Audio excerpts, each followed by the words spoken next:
Hey everybody, welcome to the Jaywalker. Today, episode 4 of Ghost Stories for Saturday.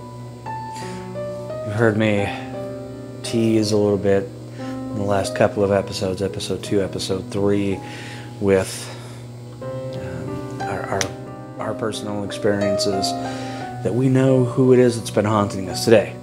Today we're going to find out. Today we're going to let you know who that was. Going to be maybe a little bit longer one than the last couple, but I think well worth it, so stick with us. Coming up on the Jaywalker. So as I mentioned, this one's going to be a little bit longer, and we had to do this to get to the reveal. We really have to give some background stories on all of this.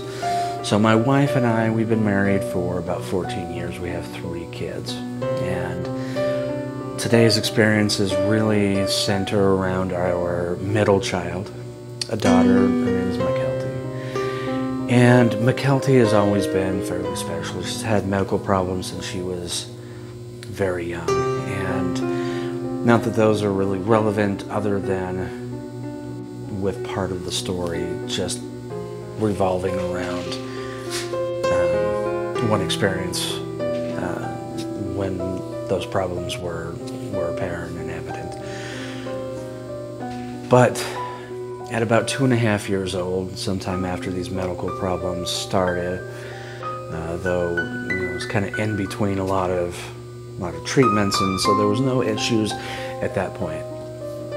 She started playing with an imaginary friend, which is strange, and we were a little taken aback by it. We weren't scared necessarily or concerned or really freaked out, but we got a little, okay, this is just weird because she's our middle child, you know. And my wife, we both work in the medical field. So my wife had talked with someone who worked with pediatric patients and asked this person about that. You know, is this something I need to be concerned about? And this person said, no, it's fine, you know, it's uncommon for a middle child to have an imaginary friend, usually because they don't need it, because they've got an older sibling to play with, but it's not unheard of. It does happen, so don't be concerned about it, unless it's something that needs to be concerned, you need to be concerned about. And I think she was more just talking about, necessarily scary things that were bugging McKelty about it, which they weren't. And so we let it go on, and she would play and carry on full conversations with no one, or at least no one that we could see. And so we talked with her about it. We're like, who are you playing with? Oh, her name's Cassie. And, you know, it wasn't anything that we were, concerned about. Not a bad name. We didn't really know anyone named Cassie at that point, or we did, but, not anyone that she was necessarily involved with. But, again, no reason for us to be concerned about. We would ask her other things. Well, what does Cassie look like? Well, she looks like Ashley, who is my wife's sister.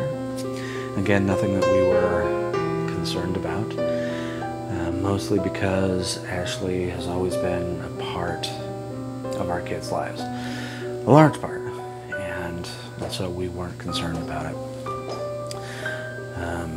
As mentioned, McKelty's had medical problems, and at one point we had to have her life flighted up to Primary Children's Hospital, local kids hospital, and we had to have her flown up.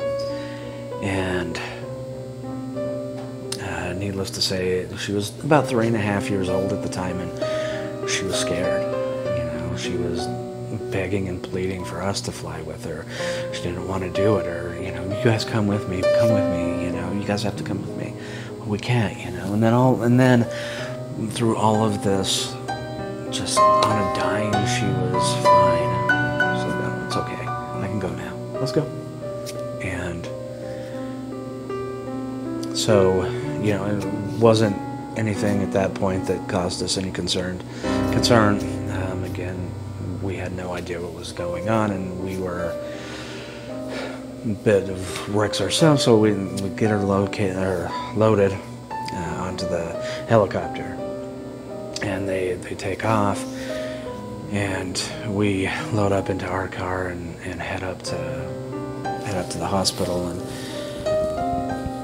as we're going, we get a call just a couple minutes. We're a couple minutes out. Oh, hey, we had to land out at the airport. We're coming up by ground. We're about 5 minutes out.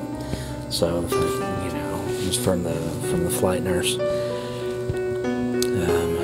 So no big problem. But we got into the hospital. We waited for a few minutes while they got there and got her settled in, and we waited for 10 or 15 minutes. They got her in, got her all settled. We go back to the room there in the emergency department where she's at, and she is just happy and playing and interacting so nicely and so well with the staff there, and the flight nurses are still kind of hanging out. And so we get in, we get settled in with her. Staff kind of floats off, and so it's us. Hey, you did. We start talking with her. Yeah, you did so great flying, and she's like, oh, it was okay. Cassie flew with me, which my wife and I both kind of looked at each other, and we're like, okay, Cassie flew with you. And she's like, yeah. And so a couple days later, we're still in the hospital, and my wife has a conversation with McKelty that kind of tripped her up, but gave us a whole lot of clarity for what was going on. And the conversation, again, kind of went back to, oh, hey, you did great flying. And it was like I told you, Cassie came with me. Oh, McKelty kind of drops the bomb on my wife. And she says, oh, and she said that I could call her Vanna, which made my wife stop short. So we've talked to just a few things. So this is where my wife put this all together, and I came up a couple hours after this conversation happened. I'd been at work. I'd come up just shortly after this, and my wife told me all of this, and it was one of those things. I was like, oh, that makes so much more sense. Now let's give it to you. So 3 things that put us into the belief system of who this is. So first thing is the name Cassie. So as mentioned, she was very young at the time, 2.5, 3 years old, 3.5 years old when all of this was happening. And for a 2.5-year-old, sometimes pronunciation gets lost in translation.